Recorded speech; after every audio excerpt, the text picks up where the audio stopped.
জানো তো, আমার এই বাড়িতে না একা একা একদম সময় কাটতো না। তাই নাকি রিনা? তা কেন, তোমার সাথে কেউ কথা বলে না নাকি? হ্যাঁ গো বৌদি, কিন্তু আমি বেশ বুঝতে পারছি এখন থেকে আর আমার কোনো সমস্যা হবে না। আচ্ছা, তুমি বুঝে ফেললে? কি করে বুঝলে শুনি? আমি বুঝতে পেরেছি, দাদা আমার জন্য খুব মিষ্টি একটা বৌদি নিয়ে এসেছে। তোমাকে আমার খুব ভালো লেগেছে গো বৌদি। এখন থেকে আমি সারাক্ষণ তোমার সঙ্গে সঙ্গে থাকবো। আর তুমি কিন্তু ঘরের যতই কাজ করো না কেন, আমার সাথেই থাকবে বেশিরভাগ সময়। আচ্ছা বেশ, আমার এত বড় ননদ যখন আমাকে আদেশ করেছেন তাই হবে, কিন্তু তার আগে তো তোমার সাথে আমাকে ভালো করে পরিচয় করতে হবে। তুমি বলো না বৌদি, আমার সম্বন্ধে তুমি কি জানতে চাও? তুমি তো স্কুলে পড়ো না, তা তোমার কোন বিষয়ে পড়াশোনা করতে সব থেকে বেশি ভালো লাগে? জানো তো, আমার ভূগোল পড়তে খুব ভালো লাগে। কত দূরের দূরের কথা জানা যায়। আর সঙ্গে আমি খেতে খুব ভালোবাসি। আচ্ছা আচ্ছা বেশ, তাহলে তো হয়েই গেল। আমি তোমার জন্য রোজ নিত্য নতুন টিফিন বানিয়ে দেব। তুমি স্কুলে গিয়ে মন দিয়ে পড়াশোনা করবে আর ভালো ভালো টিফিন খাবে। কি মজা কি মজা! তুমি খুব ভালো গো বৌদি। জানো তো, আমাকে রোজ এক খাবার দেয় মা। আমার তো একদম ভালো লাগে না। আমার বন্ধুরা রোজ কত ভালো ভালো খাবার নিয়ে আসে। এখন থেকে আমি সবাইকে দেখিয়ে দেখিয়ে খাবো আর বলবো যে আমার বৌদি আমাকে রান্না করে দিয়েছে। তোদের তো বৌদি নেই, তাই তোদের কপালে আমার সুন্দর সুন্দর খাবার জুটবে না কোনোদিন। এতই যখন রান্নার কথা বড়াই করে বলা হচ্ছে, তখন হাতের রান্নাটি কেমন সেই পরিচয়টা তো আমাদের আগে পাওয়া দরকার। ঠিক আছে মা, আমি চেষ্টা করবো আপনাদের সবাইকে আমার রান্না খাইয়ে খুশি করার। শুনে যা রাজেশ, তোর বউয়ের মুখের বড় বড় লেকচার। তোর বউ নাকি ভালো রান্না করে, একেবারে পাড়া মাথায় তুলবে এমন কথা শোনাচ্ছে একদিন এই বাড়িতে আসতে না আসতে। জানি না আরো কয়েকটা দিন কাটলে কি কি দেখতে হবে। বৌদি, তুমি তো দেখছি সত্যি সত্যি এত সকালবেলা উঠে রান্না করে ফেলেছো। আমি তো বিশ্বাসই করতে পারিনি। তুমি জানতে আমি সকালে উঠে স্কুলে যাই? তা জানবো না কেন? তুমি আমাকে এত ভালোবাসো আর আমি তোমার সম্বন্ধে এতটুকু খোঁজ রাখতে পারবো না? এখন স্কুলের দেরি হয়ে যাচ্ছে, এই নাও, এটা তাড়াতাড়ি ব্যাগে ভরে নাও। হ্যাঁ, তার আগে বলো তুমি কি দিয়েছো আজকে?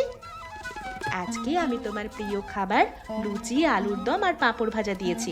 তোমার পছন্দ হবে তো? বৌদি, তুমি খুব ভালো। এখানে মাত্র একদিন এসেই তুমি আমার পছন্দটাও জেনে ফেলেছো। আচ্ছা, কিন্তু আজকে খেয়ে এসে কিন্তু বলতে হবে কেমন লাগলো। আমি তো শুধু আজকে মনে মনে আমার স্কুলের টিফিনের সময়ের জন্যই অপেক্ষা করে থাকবো। ছি ছি, এমন কি বলতে আছে? মন দিয়ে কিন্তু তুমি পড়াশোনা করবে বলে দিচ্ছি, না হলে কিন্তু তোমার এই বৌদি খুব কষ্ট পাবে। আমাকে তুমি ভালোবাসো তো? হ্যাঁ গো, খুব ভালোবাসি। তাহলে আমার কথাও শুনতে হবে, পড়াশোনায় কিন্তু একদম ফাঁকি মারবে না। এখন যাও যাও, তাড়াতাড়ি যাও, দেরি হয়ে যাচ্ছে। ঠিক আছে বৌদি, আবার দেখা হবে একটু বাদেই।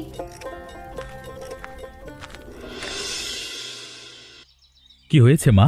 এতদিনে তুমি তো কোনোদিন আমাকে এরকম গোপনে ডেকে সংসারের কোনো কথা বলতে চাওনি। গুরুতর কিছু হয়েছে নাকি? আর তাছাড়া বাড়ির লোকের সামনে বলতেই বা সমস্যা কোথায়? দেখ রাজেশ, আমি এখনো এত বোকা হয়ে যাইনি যে কোন কথা গোপনে বলা দরকার আর কোন কথা সবার সামনে সেটা ঠিক করতে পারবো না। কিন্তু কথাটা কি সেটাই তো বুঝতে পারছি না মা। এত গোপনীয়তার কি আছে? ঘরে নিজের লোকেরাই যখন ঘরে সমস্যা পাকায়, তখন গোপনীয়তা তো রাখতেই হবে। প্রথমেই সন্দেহ করেছিলাম, এখন নিশ্চিত হতে পারছি যে আমি খাল কেটে ঘরে কুমির ডেকে এনেছি। কি বলছো কি তুমি মা?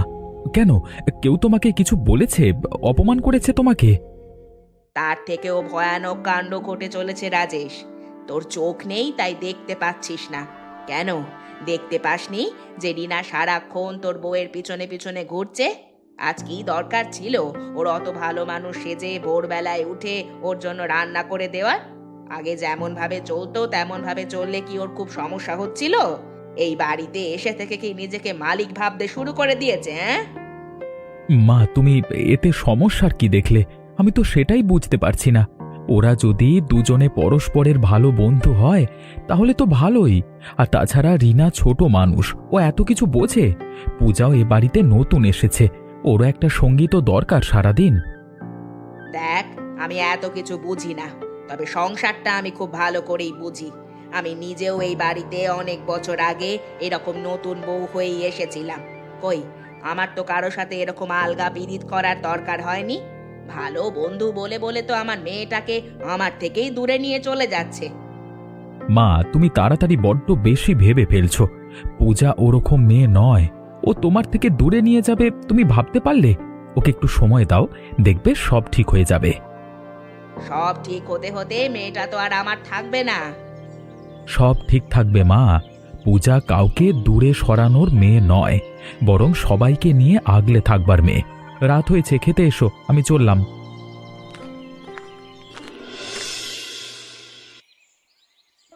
কি গো দিদি, বলি তোমাদের কেমন সব চলছে সংসার? শুনলাম নাকি তোমাদের ঘরে নতুন বউ এসেছে। তাহলে তো একেবারে এখন আর তোমার পা পড়ছে না মাটিতে মনে হয়, হ্যাঁ? ও মা গো, এ আমার কি সৌভাগ্য! তোমরা দুজনে মিলে আমাদের বাড়িতে এসেছো। ঠিক আছে ঠিক আছে, এসো এসো, ভেতরে এসে বসে গল্প হবে। কিন্তু তার আগে যে আমি খুব খেতে ভালোবাসি। হ্যাঁ দিদি, তুমি তো জানো যে তোমার জামাইবাবু কেমন পেটু। তার নতুন বউ ভালো ভালো রান্না বান্না করতে পারে তো, নাকি এখনকার মেয়েদের মতো হাত পা গুটিয়ে বসে থাকে? এখনকার মেয়েদের যা স্বভাব, চোখেও দেখতে ইচ্ছে করে না, বাবা গো। হ্যাঁ, তা ভালোই করে, তোমাদের খেলে ভালোই লাগবে। দেখেছো দেখেছো, সরলা দিদি কোনোদিন কারোর প্রশংসা করে না, কিন্তু নতুন বউ এসে কিরকম বশ করেছে দেখেছো একবার, হ্যাঁ? কেন, এতে বশ করার কি আছে শুনি? যেটা সত্যি সেটাই তো বললাম। না না না না, ব্যাপারটার মধ্যে কিছু গন্ডগোল আছে। আমার বউ তো ঠিক কথাই বলছে। তুমি তো একেবারে তোমার বৌমার নাম শুনে গলে পড়লে গো। হ্যাঁ, নিশ্চয়ই এখন অনেক আদর যত্ন দিয়ে মাথায় করে রেখেছে তার শাশুড়িকে। দেখতে পাচ্ছ না কেমন সুখে শান্তিতে আছে? আমি যা সুখে শান্তিতে আছি তা দুদিন থাকলে তোমরা নিজেরাই বুঝতে পারবে। আমাকে আর আলাদা করে বলে দিতে হবে না। এমন সুখ যে ভালোবাসা দিয়ে ওই বউ আমার রিনাকে আলাদা করে নিচ্ছে আমার থেকে। এমন সুখে রেখেছে যে ছেলে আর বউ ছাড়া অন্যদিকে মাথাই দিতে পারছে না। এমন সুখে যেন ওপরওয়ালা কাউকে না রাখে। ঠিক জানতাম। চিন্তা নেই চিন্তা নেই, এখন আমি এসে গেছি, সবাইকে একেবারে সোজা করে রাখবো। এখন চলো তো, আগে ভিতরে চলো, তারপর দেখছি তোমার সংসারের জল কতদূর গড়াচ্ছে। আবার শুরু করলো। আমি আর কি বলবো, আমার কথা কোনোদিন কানে নিয়েছে? দাদু, ও দাদু, তুমি এরকম কাশছো কেন? তোমার কি শরীর খারাপ নাকি? আর মা, বুড়ো হয়েছি, শরীর তো খারাপ হবেই। বাবারে, বয়স হলে সবাইকেই একদিন মরে যেতে হয়। আমি বেঁচে আছি এটাই অনেক। কাকা, তুমি যে কি বলো সবসময় তার ঠিক নেই। তা রিনা, তুমি রোজ তোমার টিফিন আমাদের দোকানে এসে বসে খাও, তোমার বাড়ির কেউ কিছু বলে না? কে কি বলবে? এই জায়গাটা আমার বেশ ফাঁকা ফাঁকা ভালো লাগে, তাই আমি এখানে খাই। আসলে মা, তোমাকে আর কি বলবো, এ বয়সে আমার শরীর আর চলছে না। আজকাল বড় অসুস্থ হয়ে পড়ছি, তাই হোটেল চালাতে পারছি না। হ্যাঁ, তাই হয়তো বেশি দিন তুমি এই হোটেলে বসে আর খেতে পারবে না। হ্যাঁ, কাকাকে হয়তো হোটেলটা বেচে দিতে হবে। ইচ্ছে নেই, তারপরেও করার তো কিছু নেই। না দাদু, তোমরা হোটেলটা বিক্রি করো না। হোটেল বিক্রি হয়ে গেলে আমার খুব কষ্ট হবে। আমি কত ছোটবেলা থেকে এখানে বসেই খাবার খাই। কিন্তু এটা রাখলে তো প্রতিদিন কত খরচ হয়, আর লাভ তো কিছুই হয় না। আমরা দুজনে মিলে ঠিক করে চালাতে পারছি না এখন। লোকজন তাই আসে না। খরচ জোগাড় করতে গিয়েই আমাদের অবস্থা খারাপ হয়ে যাচ্ছে। আর তাছাড়া বেচে না দিলে আমরা খাবো কি? তার থেকে বরং বেচে দিয়ে অন্য কোথাও কাজ খুঁজে নেব। এদিকেও তো কিছু হচ্ছে না। একটা কথা বলবো তোমাদের। কি কথা বলবি মা তুই? আসলে আমার বৌদি না খুব ভালো রান্না করে। তোমরা যদি চাও তাহলে আমি আমার বৌদিকে গিয়ে বলবো, আমরা দুজনে মিলে তোমার এই হোটেলটা চালাবো। তোরা চালাবি? দাদু দেখেছো, আমি তো তোমাকে বলেছিলাম কেউ না কেউ নিশ্চয়ই এগিয়ে আসবে। ঠিক আছে রিনা, তুমি আজকে তোমার বৌদিকে বলো। কথাটা গোপনে বৌদিকে বলতে হবে, অন্য কেউ জানলে সর্বনাশ হয়ে যাবে। তখন আমাদের হোটেল তো চালাতেই দেবে না, উল্টে বৌদিকে কথা শোনাবে।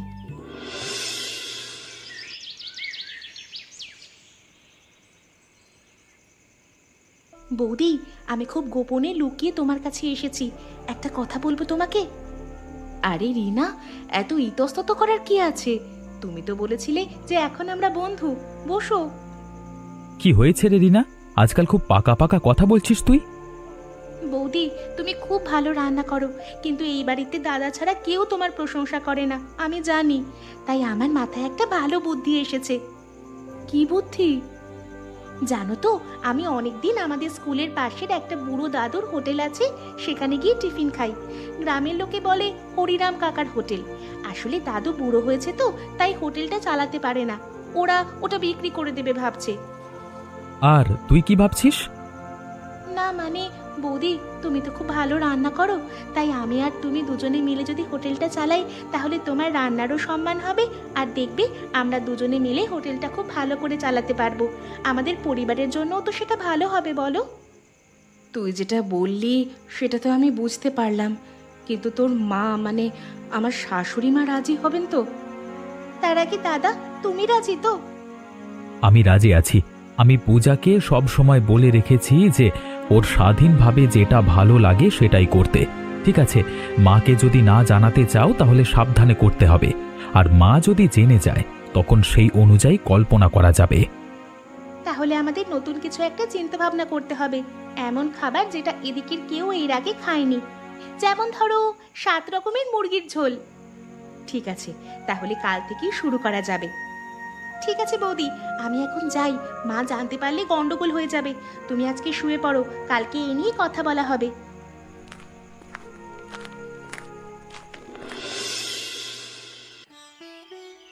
বাহ মন্টু, এই হোটেলটা তোর আবার নতুন করে শুরু করবি, এটা তো ভাবতেই পারিনি রে। খুব ভালো লাগছে দেখে, আর এত সুন্দর রান্নার গন্ধ, এই গন্ধ তো আগে বেরোতোও না। আরে এর পেছনে আমার কোনো কৃতিত্ব নাই গো, সব আমাদের এই নতুন বৌদি শুরু করেছে।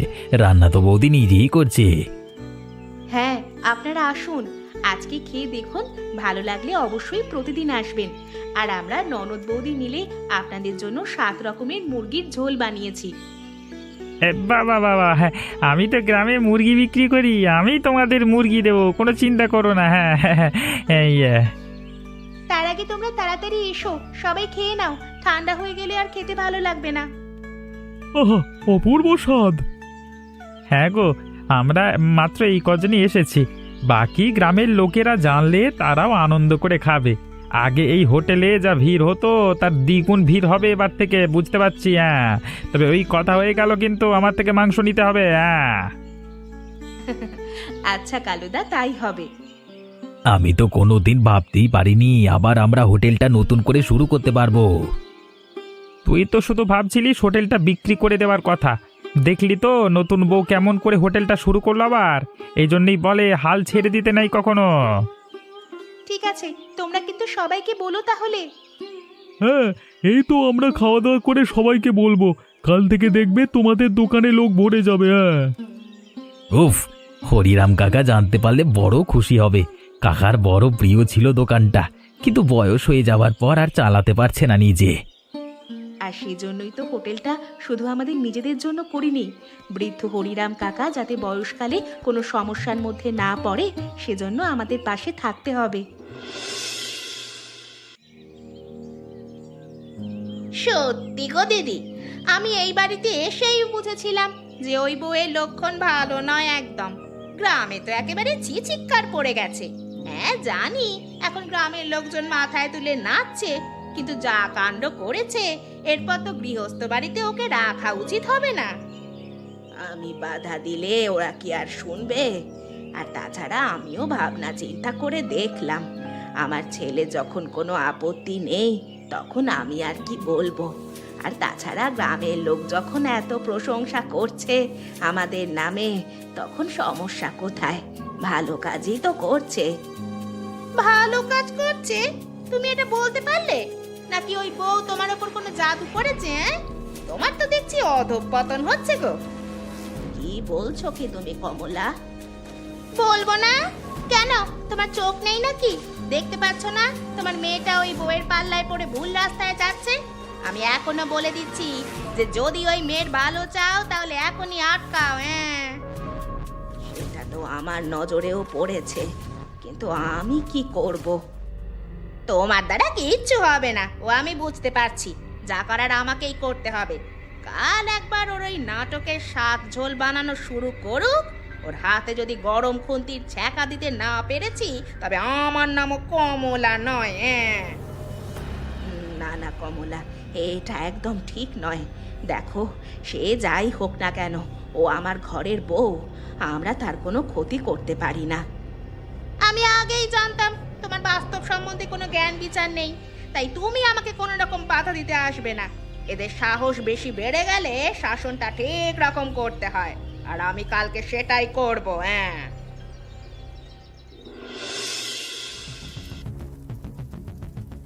আজকে ওই মেয়ে ছেলেটাকে পেয়েছি একেবারে বাগে। আজ যদি ওকে পুড়িয়ে হাতের ছাল চামড়া তুলে ফেলতে না পেরেছি, তবে আমার নাম কমলা নয়। মন দিয়ে রান্না করা হচ্ছে না, নাম কামাবে বাজারে বসে।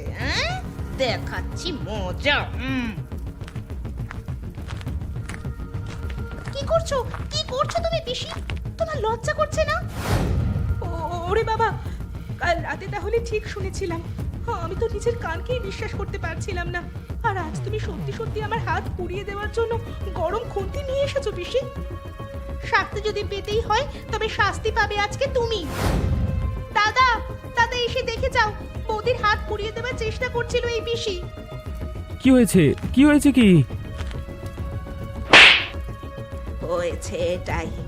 এই চর যদি আমি আগে মারতাম, তাহলে আজকের এই দিন এসে উপস্থিত হতো না। আমি নিজেও অনেক ভুল করেছি, তবে বউয়ের কোনো ক্ষতি করার চিন্তা কোনোদিন মাথাতেও আসেনি আমার। আর তুই আমার বাড়িতে দুদিনের জন্য থাকতে এসে আমার বউয়ের হাত পুড়িয়ে দিচ্ছিস? এত বড় সাহস তোর! কি বললে? তুমি হাত পুড়িয়ে দিতে গিয়েছিলে কমলা পিসি? দেখো মা, আমি এ বাড়িতে অনেক কথা শুনেছি এই পিসির নামে, কিন্তু এরপর থেকে যদি এ বাড়িতে রাখো ওকে, তাহলে আমি আর থাকবো না এ বাড়িতে। এমন ছোট লোক মহিলাকে কোনো সংসারে থাকতে দেওয়া উচিত নয়।